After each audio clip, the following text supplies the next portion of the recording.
പരവൂർ വെടിക്കെട്ട് അപകടത്തിന്റെ പ്രകമ്പനം 1.5 കിലോമീറ്റർ ചുറ്റളവിൽ അനുഭവപ്പെട്ടു. പരിസര പ്രദേശങ്ങളിലെ നിരവധി വീടുകൾക്കും കെട്ടിടങ്ങൾക്കും സാരമായി പരിക്കേറ്റു.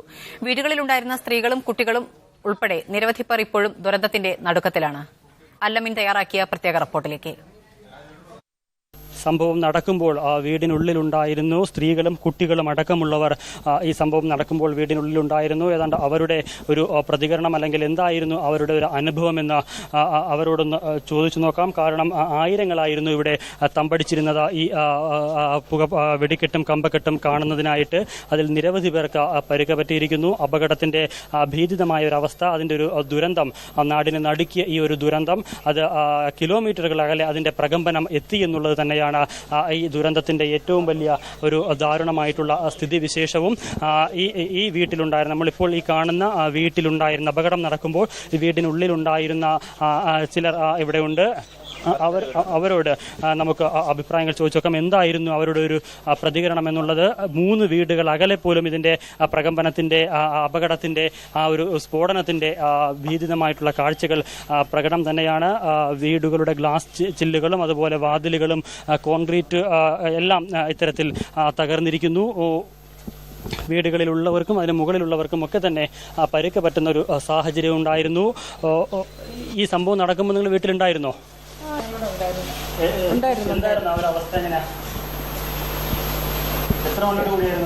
ഞങ്ങൾ 3 മണിക്ക് കണ്ടോളൂ. അതുവരെ ഞങ്ങൾ കണ്ടിട്ടില്ലായിരുന്നു. 3 മണിയായപ്പം കണ്ടായിരുന്നു. ഉറങ്ങിയിട്ട് തീരാൻ നേരത്തെ ഞങ്ങൾ ഉണർന്നതേ. അപ്പോഴേ കുപ്പിമുറിയുടെ ഇതെല്ലാം കൂടി ഇങ്ങനെ വന്ന് വീണ് കുപ്പിയുടെ ഇടയ്ക്ക് കിടക്കുന്നതായിട്ടാണ് കണ്ടത്. പരിക്കൊന്നുമില്ല. ഞങ്ങൾ 2 പേരും മാത്രമേ ഉള്ളായിരുന്നു. മോള് ഞാനും മാത്രമേ ഉള്ളായിരുന്നു. പിന്നെ ഇപ്പോഴും അത് വിട്ടിട്ടില്ല.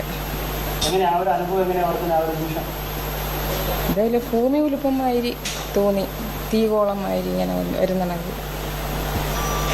അത്രയേ ഉള്ളൂ. പേടിച്ച് ഇപ്പോഴും അത് മാറിയിട്ടില്ല. കഴിഞ്ഞ വർഷമൊന്നും ഇത്രയൊന്നും ഉണ്ടായിട്ടില്ല. നമ്മൾ അങ്ങോട്ട് പോകാറില്ല കാണാനേ. ഇവിടെ നിന്നാണ് കാണുന്നത്. ഏതാണ്ട് ഒരു ഭൂമി കുലുക്കത്തിന് സമാനമായിട്ടുള്ള ഒരു സാഹചര്യമായിരുന്നു ആ ഒരു നിമിഷത്തെ. സാഹചര്യമായിട്ടാണ് ആ നിമിഷത്തെ ഓരോരുത്തരും ഓർക്കുന്നത്. പലരും കമ്പക്കെട്ട് ഏതാണ്ട് കഴിയാനായ ഒരു സാഹചര്യത്തിലായിരുന്നു ഈ ഒരു അപകടം. അതുകൊണ്ട് തന്നെ പലരും ഏതാണ്ട് ഉറക്കത്തിലേക്ക് പോകുന്നൊരു സാഹചര്യവും പലരും ഉറങ്ങി തുടങ്ങുന്നൊരു സാഹചര്യവും കൂടിയായിരുന്നു. കമ്പക്കെട്ട് അവസാനിക്കുന്നതിന് ഏതാണ്ട് 1 മണിക്കൂർ മാത്രം ബാക്കി നിൽക്കുകയായിരുന്നു ഈ ഒരു അപകടം എന്നുള്ളത് കൊണ്ട് തന്നെ പലരും ഉറക്കത്തിലേക്ക് വഴുതി വീണൊരു സമയത്താണ് ഞെട്ടലോടുകൂടിയുള്ള ഈ ഒരു അനുഭവം അവരെ തേടിയെത്തിയത്. ഏതായിരുന്നാലും ഇത്തരത്തിലുള്ള അനുഭവം തന്നെയാണ് പലർക്കും പറയാനുള്ളത്. ഇപ്പോഴും പലരും ആ ഞെട്ടലിൽ നിന്നും മുക്തമായിട്ടില്ല. ആ നിമിഷം ഓർക്കുമ്പോൾ തന്നെ പലർക്കും അതിന്റെ ഒരു ഭീതിതമായിട്ടുള്ള സാഹചര്യം തന്നെയാണുള്ളത്. ഈ സമയത്ത് ഇവിടെ ഉണ്ടായിരുന്നു? ഇല്ല, ഞങ്ങളുടെ വീട് കുറച്ച് അങ്ങോട്ടോട്ടാണ്. അവിടെയും ഇതുപോലെ ജനലും എല്ലാം പൊട്ടി ആ പൊടി കുഞ്ഞിന്റെ ദേഹത്ത് കൊണ്ടില്ലെന്നേ ഉള്ളൂ. 4 ചുറ്റും ഇതുമായിട്ട് കിടക്കുകയായിരുന്നു, ചില്ലായിട്ട്. എങ്ങനെയായിരുന്നു ആ ഒരു നല്ല മുകളിൽ നിന്ന് ഇങ്ങനെ താഴോട്ട് കുപ്പിച്ചില് ചെതറി വീഴുന്ന കണക്ക് തോന്നി. അതിൻ്റെ കൂടെ കരിമരുന്നിൻ്റെ അങ്ങനെ. പിന്നെ രാവിലെ എല്ലായിടവും വൃത്തിയാക്കിക്കൊണ്ടിരിക്കുകയായിരുന്നു. വീട്ടിൽ കൊച്ചു കുഞ്ഞുങ്ങളൊക്കെ ഉണ്ടായിരുന്നു. അവര് അവസാനത്തെ കമ്പത്തിന്റെ തൂത്തുവാരിയിട്ട് പൊട്ടിക്കുന്നത് കണ്ടോണ്ട് അവര് വീട്ടിൽ നിന്ന് തന്നെയാണ് കണ്ടത്. എന്നിട്ട് അകത്ത് കയറി ജനലും അടയ്ക്കാൻ തുടങ്ങി. പല ജനലും തുറന്നു കിടന്നു. അപ്പം പിന്നെ ജനലിന്റെ ശരിക്കും ഈ ഇത് കമ്പിതൊക്കെ പൊട്ടി. എന്നിട്ട് പൂക്കൊക്കെ ഇളകി വീണു.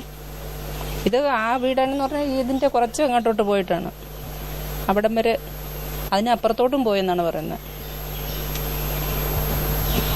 ഇവിടെ വാക്കുകളിൽ നിന്ന് തന്നെ വ്യക്തമാണ് എത്രത്തോളം ഭീകരമായിരുന്നു, എത്രത്തോളം ദാരുണമായിരുന്നു ഈ ഒരു സംഭവത്തിന്റെ പ്രകമ്പനം എന്നുള്ളത്. കാരണം ഈ ക്ഷേത്രത്തിന്, പുറ്റിങ്ങൽ ക്ഷേത്രത്തിന് ഏതാണ്ട് 1 കിലോമീറ്റർ ചുറ്റളവിലുള്ള പല കെട്ടിടങ്ങൾക്കും അവസ്ഥ ഇത് തന്നെയാണ്. വീടുകൾക്കകത്തിരുന്നവർക്കും അതുപോലെ തന്നെ കെട്ടിടങ്ങൾക്ക് മുകളിലിരുന്ന് കമ്പക്കെട്ട് വീക്ഷിച്ചവർക്കും ഒക്കെ തന്നെ ഇതിന്റെ പ്രകമ്പനം അനുഭവിക്കാൻ സാധിച്ചു. പലർക്കും അതിൽ കാര്യമായിട്ടുള്ള പരുക്കും പറ്റിയിട്ടുണ്ട്. ഏതായിരുന്നാലും ഈ ദൃശ്യങ്ങളിൽ നിന്ന് തന്നെ ഈ ദുരന്തത്തിന്റെ, ഈ ഒരു സ്ഫോടനത്തിന്റെ, ദാരുണപരമായിട്ടുള്ള ഈ ഒരു സംഭവത്തിന്റെ വ്യാപ്തി എത്രത്തോളം എന്ന് നമുക്ക് ഊഹിക്കാവുന്നതേ ഉള്ളൂ. കൊല്ലം പരവൂർ പുറ്റിങ്ങൽ ക്ഷേത്രത്തിൽ വെടിക്കെട്ട് അപകടത്തിൽ 105 പേർ മരിച്ചു, 538-ലധികം പേർക്ക് പരിക്കേറ്റു. വിശദാംശങ്ങളാണ് കൊല്ലത്ത് നിന്നും ശ്യാമാർ ബാബുവും മല്ലമേനും ഉൾപ്പെടെയുള്ളവർ നൽകുന്നത്.